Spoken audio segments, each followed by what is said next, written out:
Second lesson is more application of the fundamental theorem of calculus, only to find distance and displacement of some thing, some particle. Okay. First, you got to know the difference between distance and displacement. Distance is like the total amount traveled between two periods of time.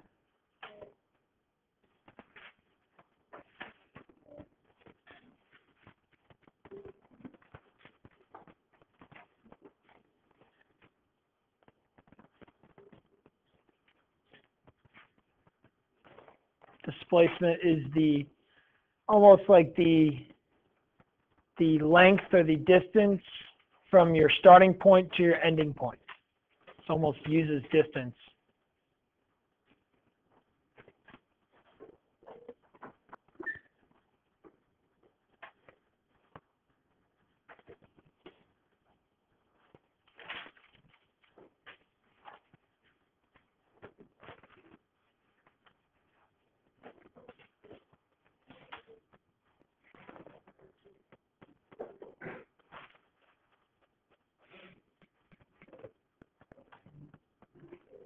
Okay, you talked about a lot about distance and displacement in physics, but you know, calculus and physics kind of go hand in hand. So we'll talk about it here. So distance is always positive. It's something that's important.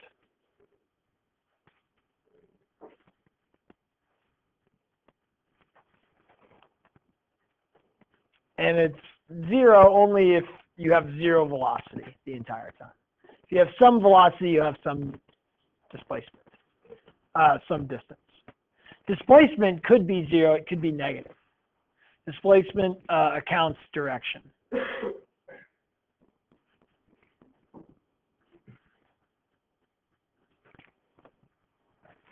Now, distance and displacement could be the same.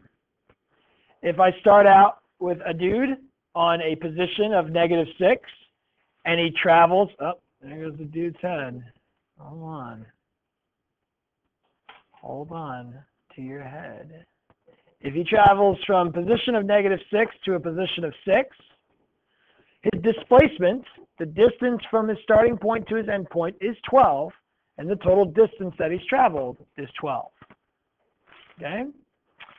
However, if this dude started at 0 and say went to the right to 6, and then he came back to the left, you say straight line here, to -6,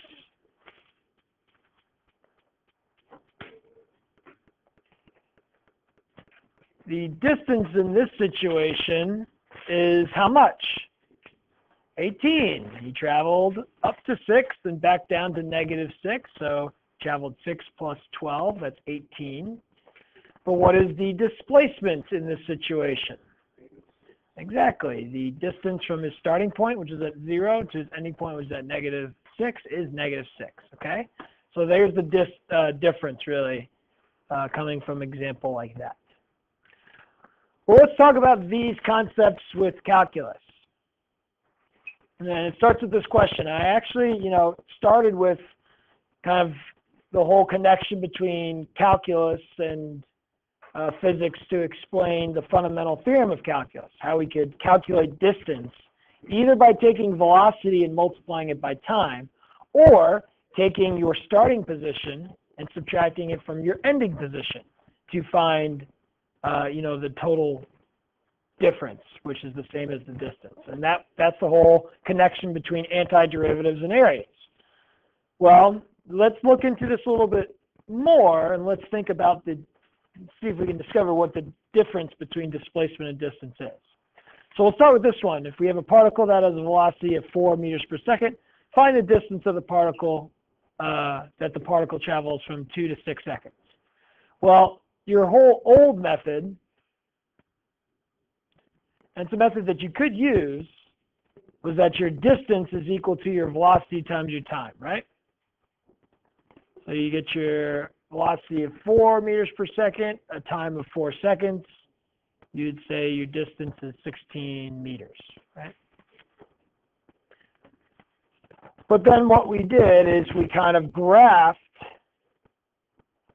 a velocity,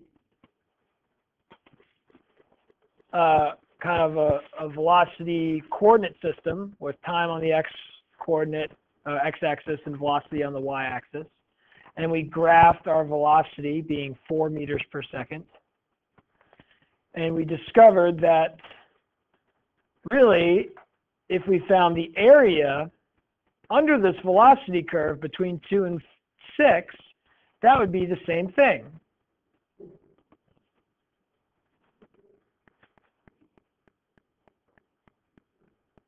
Okay, so we connected kind of distance with areas under curves.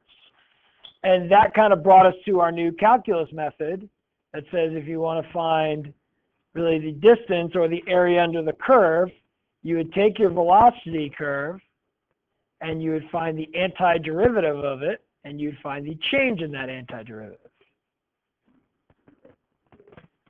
And this is the fundamental theorem of calculus.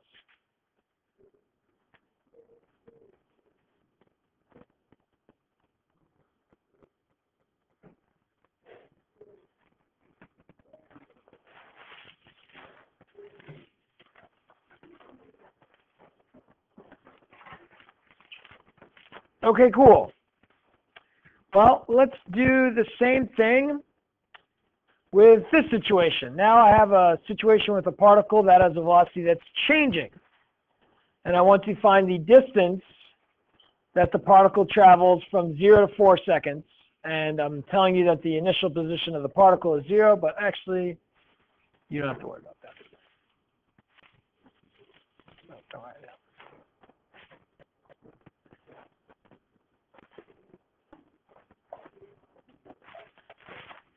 Okay, well, we can use the second kind of calculus method. The old method, could work if you're talking about maybe the areas, but you can't just take velocity and multiply it by time because your velocity is changing.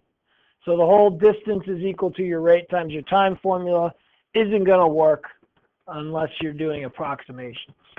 So we could do the area way, and we could do the fundamental theorem of calculus method. So let's try the fundamental theorem of calculus method. Let's figure out the area under this velocity curve from 0 to 4 seconds. Okay, I want you guys to do that. Do it without using your calculator, just so you remember how to take antiderivatives. We will be using our calculator later in this class, but later.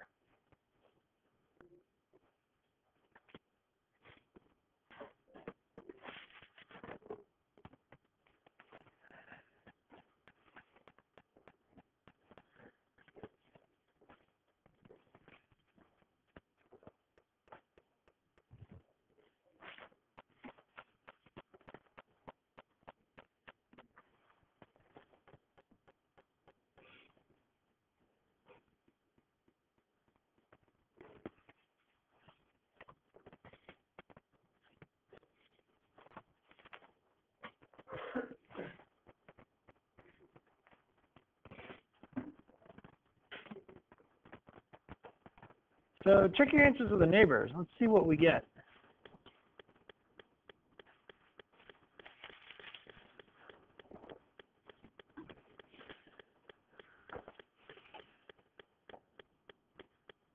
Really the big question is, what is -4 squared?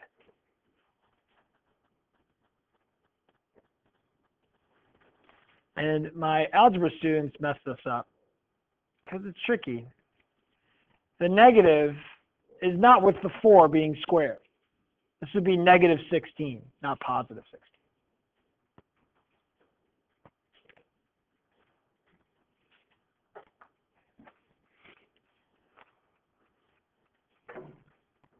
So I actually get 0.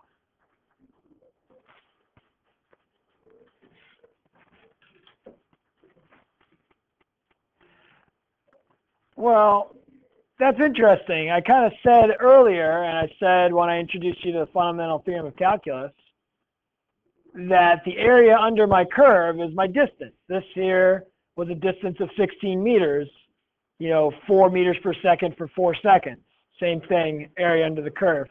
However, this, I know I have some velocity. It's not that my velocity is 0, but I get that the area under this curve is 0. Does that mean my distance is 0? Ah, turns out what I was saying was incorrect the entire time. So what we were finding when we found the area under the velocity curve wasn't distance. Sometimes it was distance.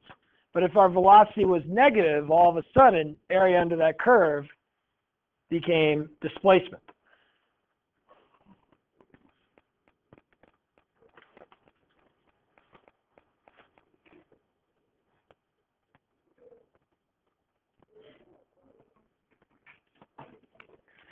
Well, the question will be, how can we find distance?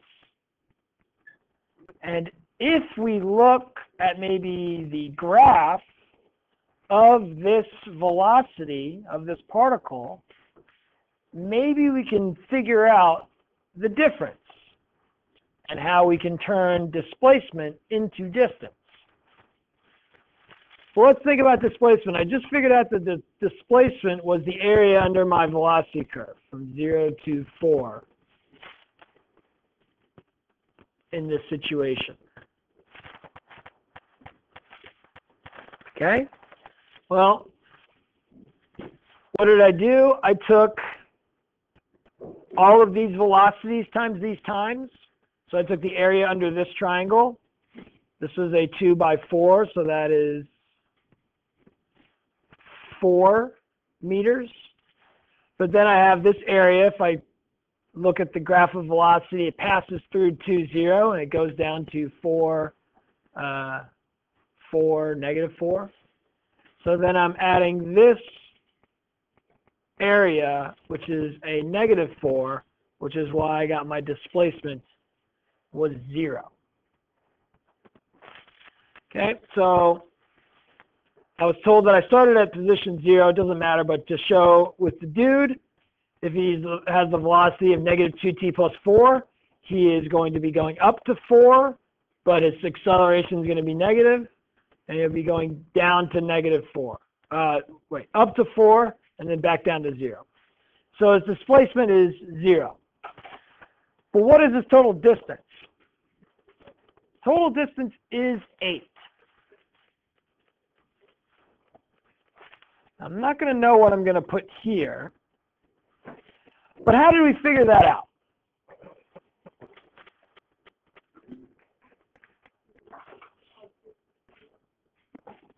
I took the positive displacement, I kept it positive, right? But then we took the negative 4, Miss El-Haj, and what did we do? We took all of our negative displacements and we made them positive. So what was positive remained positive. What was negative became positive. What does that? An absolute value. Turns out the distance will be the area under the absolute value of a bunch of velocities times time.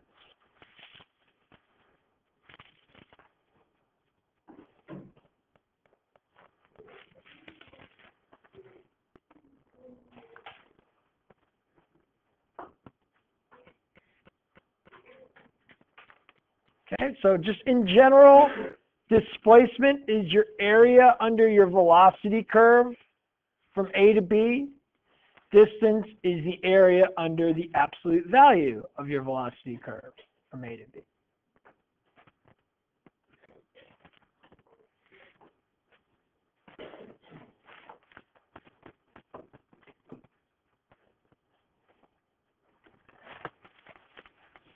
Now, what if I went back to this first question and you found displacement and you don't have a calculator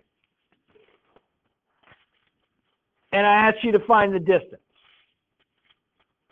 You'd be like, all right, sure, Mr. Messner. I don't have a calculator, but I just need to find what this is. What's up? If you plug in like that, you still get 0. Well, the antiderivative is what we have to talk about. But that's the situation. I think you're on the right track, Mr. Barron. If I ask you to find the distance, you're like, sure, okay, Mr. Messner, I have to find the distance that is the absolute value of this velocity from 0 to 4, but I don't have a calculator.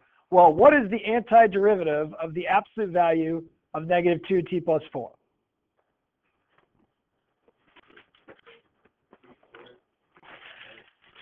No.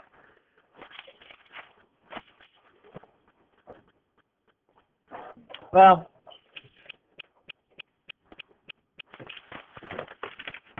it's more complicated than that. I'll show you what it is.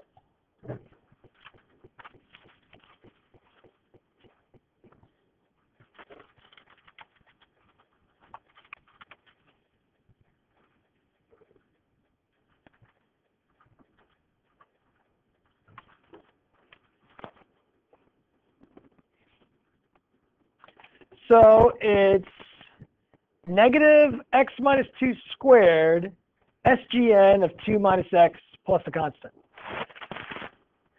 Okay, well, what it's telling you there is that, like, the absolute value really changes the sign of things, and you have to take into account that sign, so it's really not as easy as you think it is. You know, it's not as simple as just, poof, here's the antiderivative. So if you had a calculator, this is easy to plug in. But if you don't, we're going to have to think of a different way to do things. So let's look at maybe the graph of the absolute value of velocity. And maybe instead of worrying about finding the antiderivative of an absolute value, we'll think about just a different way we can tackle something like this. So let's go to our first example. We have this, which is our velocity curve. We can sketch our absolute value of the velocity. It's not that bad. All it is if you have a positive velocity, you keep it positive. But if you have a negative velocity, you just reflect it over the x-axis. And all of a sudden, this is the absolute value of v of t.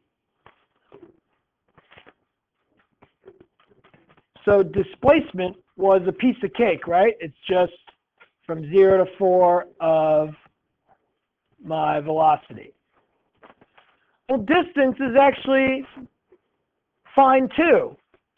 All it is just a broken up this, where I would take my positive areas and keep them positive.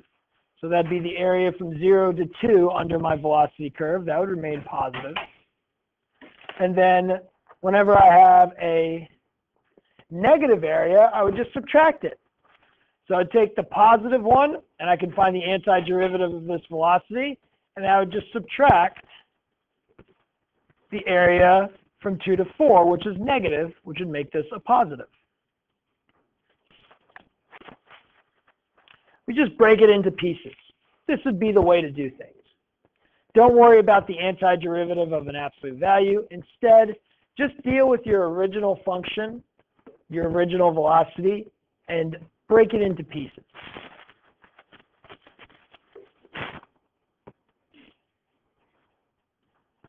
So let's look at this example. Here's a velocity curve.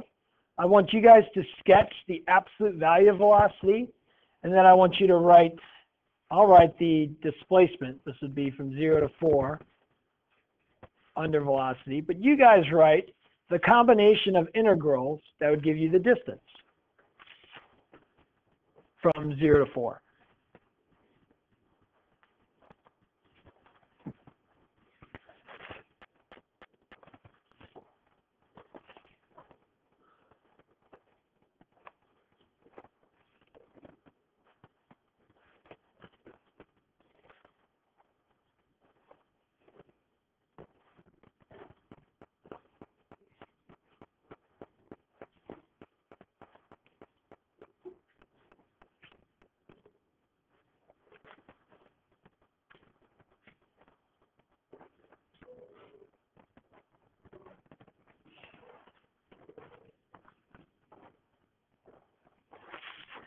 So if I have positive velocities, I keep them positive. If I have negative velocities, I have to turn them into positives.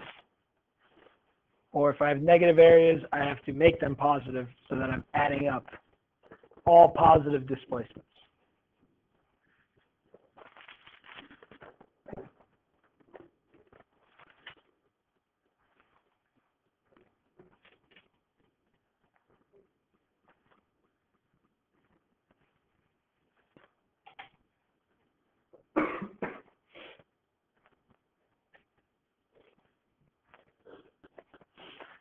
That'd be the absolute value of velocity. Once we go negative, we just kind of bump back over.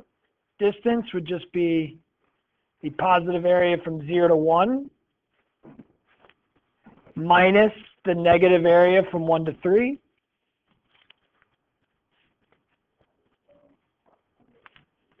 Plus the positive area from 3 to 4.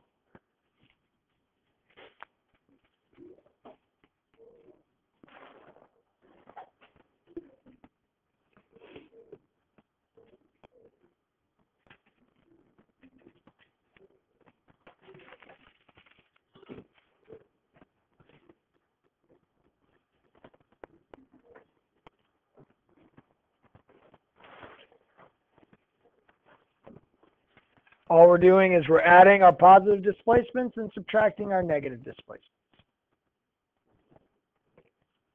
Okay, and that's really the easy way to calculate distance. If we have our calculator, well, we're just going to type in whatever we have here.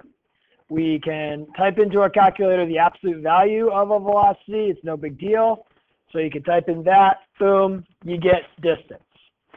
If you don't have a calculator, you will need to break it into pieces. You will add your positive displacements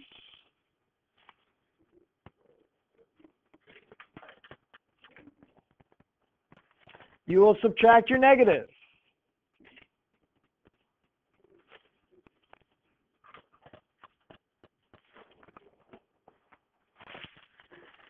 The way you'll probably figure out whether you have positive or negative displacements is you're going to have to sketch your velocity curve.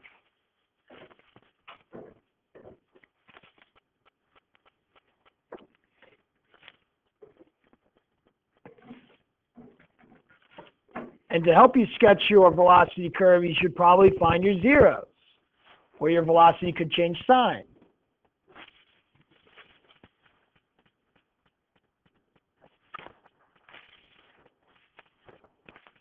Okay, and after doing that, you should be able to handle things.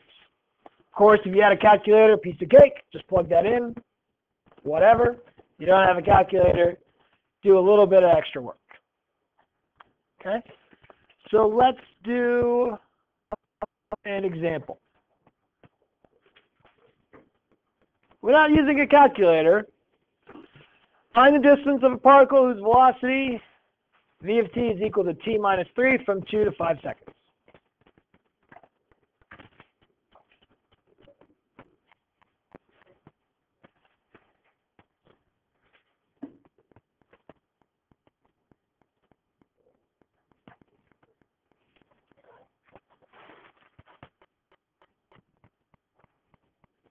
Ready, set, go.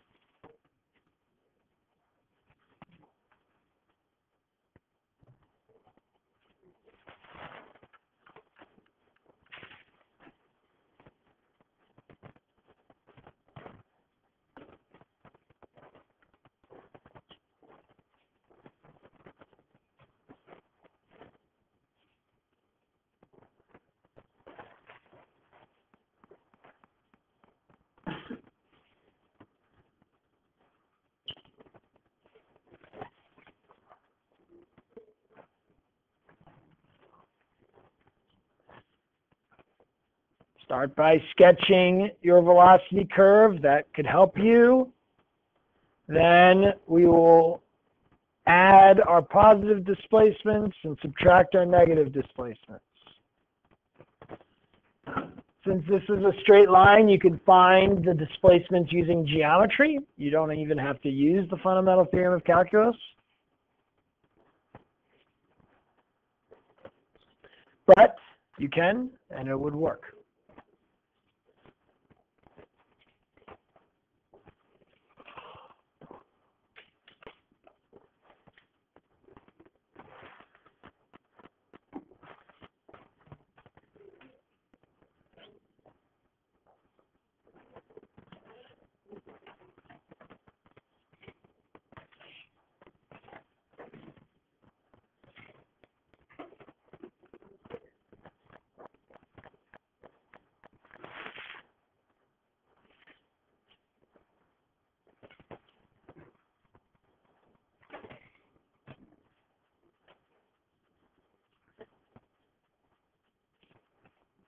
Check your answer with a neighbor.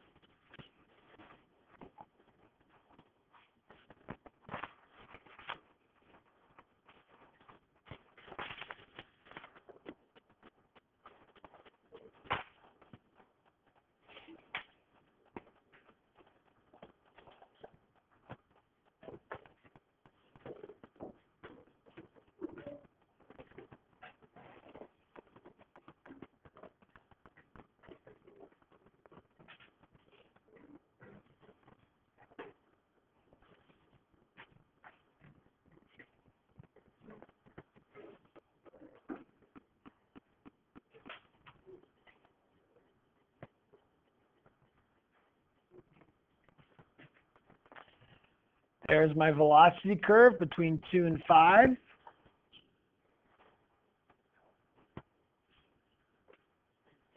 I wanted to write out the integrals for the distance, it would be the opposite of the area from 2 to 3 plus the area from 3 to 5. Now, if you want to use the fundamental theorem of calculus, you could. The opposite of 1/2 t squared minus 3t from 2 to 3 plus 1/2 t squared minus 3t from 3 to 5. So this is the opposite of 9/2 minus 9 minus, this is 2 minus 6. This is 25/2 minus 15 minus 9/2 minus 9. Okay, so this is negative, positive, positive. This is negative, positive. So let's see if I can do this. This is negative 18/2 or negative 9. This is 18. This is negative 4. This is 25/2 minus 15. Just want to see if I can get this. 9. Well, let's just do it. Quick. 9 minus 4 is 5. Thanks. Minus 15 is minus 10. Plus 25/2. So that's negative 20/2. Plus 20/2 is 5/2. Did you guys get that? All right. Yeah. Yeah, but this also might work, right? This is negative 1/2, and this is positive 2. So make it positive 1/2 plus 2. Whew, that's a lot easier, right? Okay, good. So positive 1/2, positive 2. Now, let's check to make sure our calculator can do this calculation, and that we'll get the same answer. Figure out the area from 2 to 5 under the absolute value of t minus 3. Hopefully your calculator says 2.5.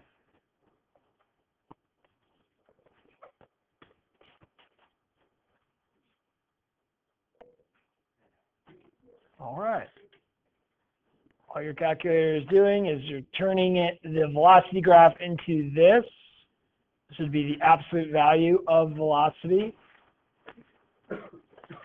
And now notice that it's not exact. There is a couple of zeros and then a couple others. That just shows you that they're not using the fundamental theorem of calculus. They're doing approximations and Riemann sums to find the area. Okay, Everybody remember how to get to absolute value? It's just over in math. Math over to number abs. Okay. Next example. Particle has a velocity of t squared minus 7t plus 10. Write integral expressions for the distance and displacement of the particle from 1 to 7 seconds without using an absolute value. Okay. Ready, set, go.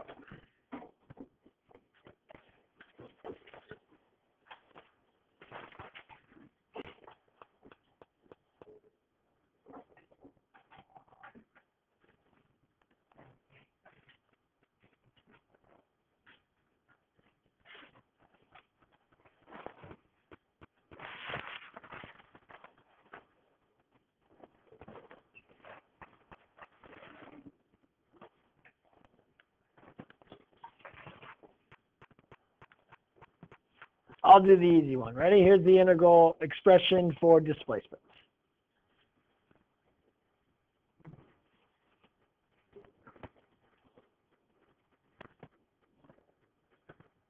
All right, you guys do distance.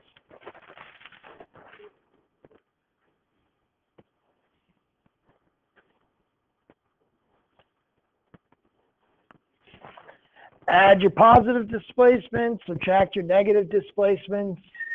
Easiest way to do that is to sketch your velocity curve with special attention being paid to the zeros of your velocity curve where the sign of velocity may change.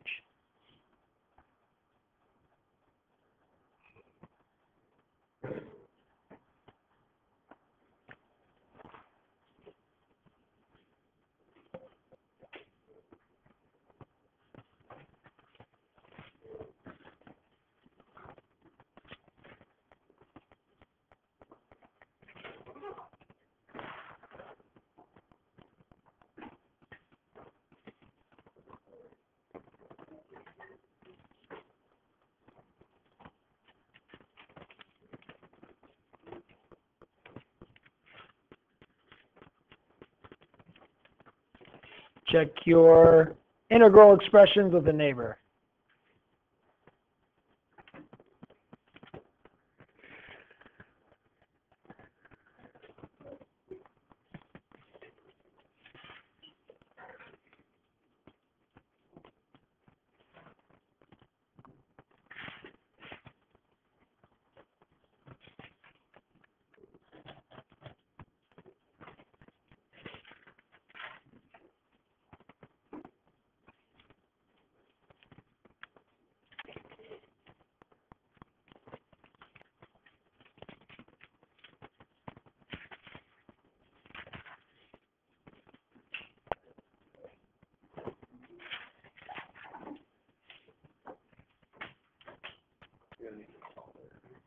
Nope, just want the integral expressions, and then we will figure that out in our calculator in just a second.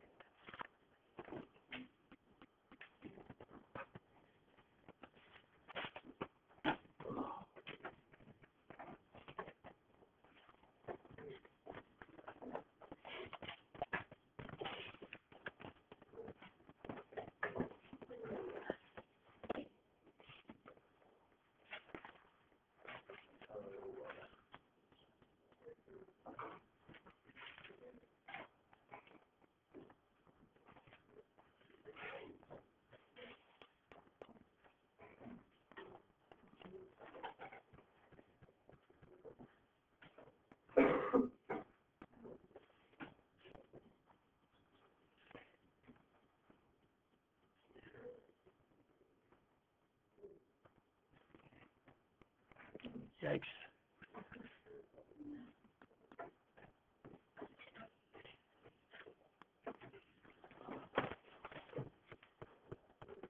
We'd go from 1 to 2. We would subtract 2 to 5.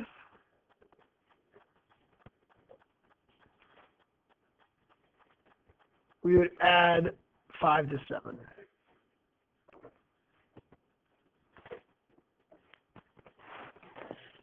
Now, with a calculator, what would that equal? Well, don't bother typing in 3 different integrals. That would just take too long. That'd be excessive. You know the shortcut.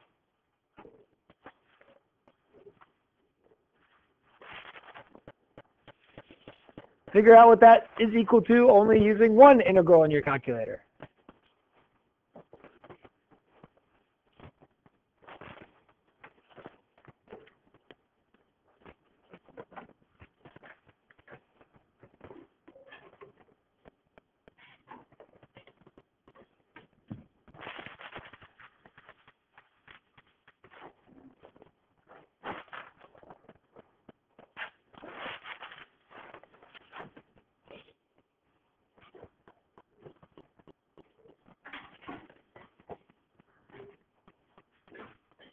It's almost too easy if we have a calculator, right? Yikes. Technology, huh? Ugh. All right, one more, and that's it. We just did that. Okay, of course, to do that, you just use an absolute value from 1 to 7.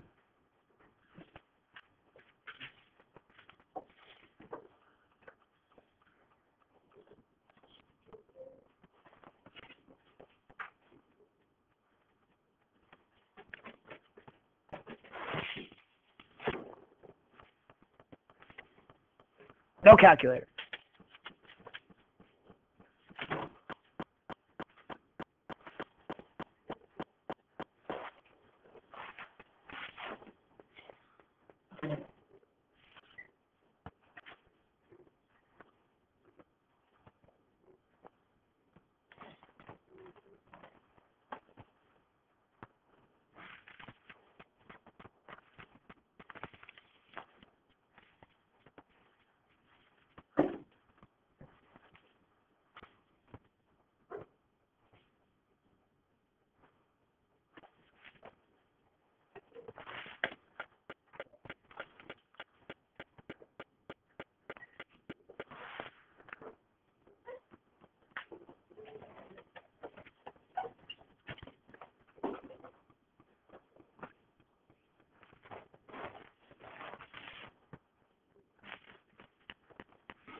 Don't find the area under your acceleration curve. That's just going to give you your change in velocity.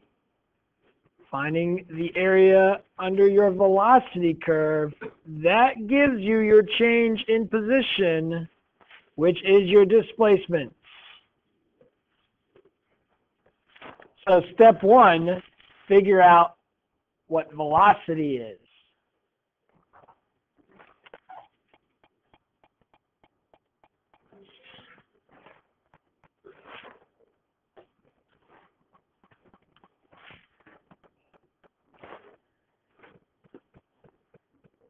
Change in velocity does not give you distance or displacement, how much we've sped up or slowed down.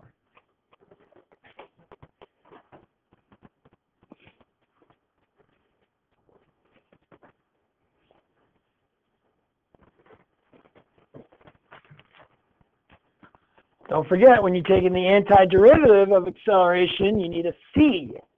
And you need to use an initial condition to find that c.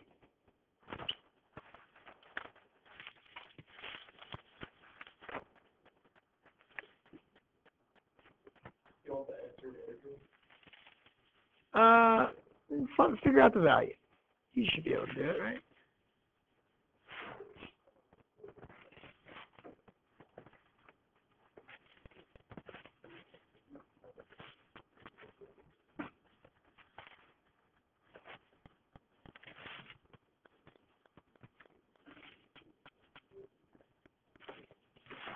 I guess maybe not, be a little bit messy. at least do the displacement, right?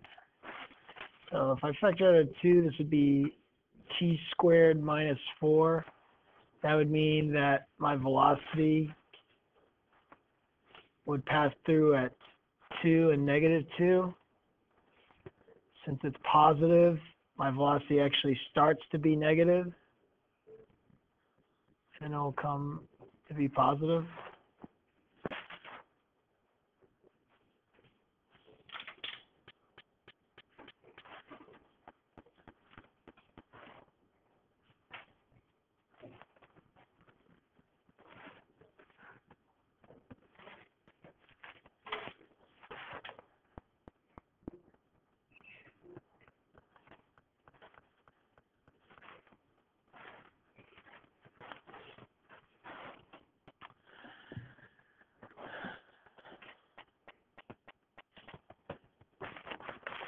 That's displacement.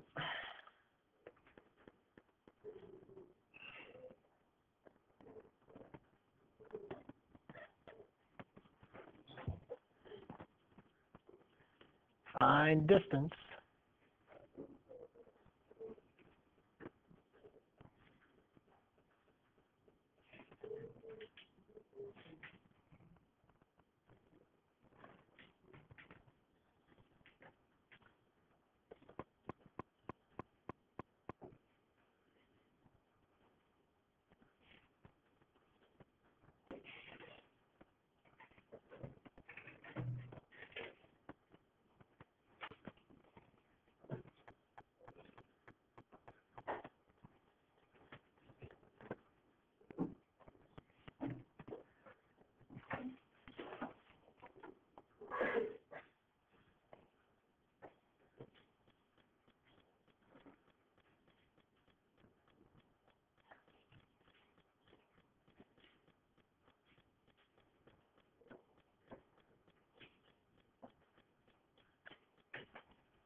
Thirds.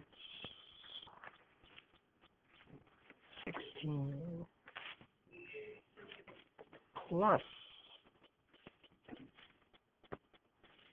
18 minus 24 minus 16 thirds minus 16. I need more room.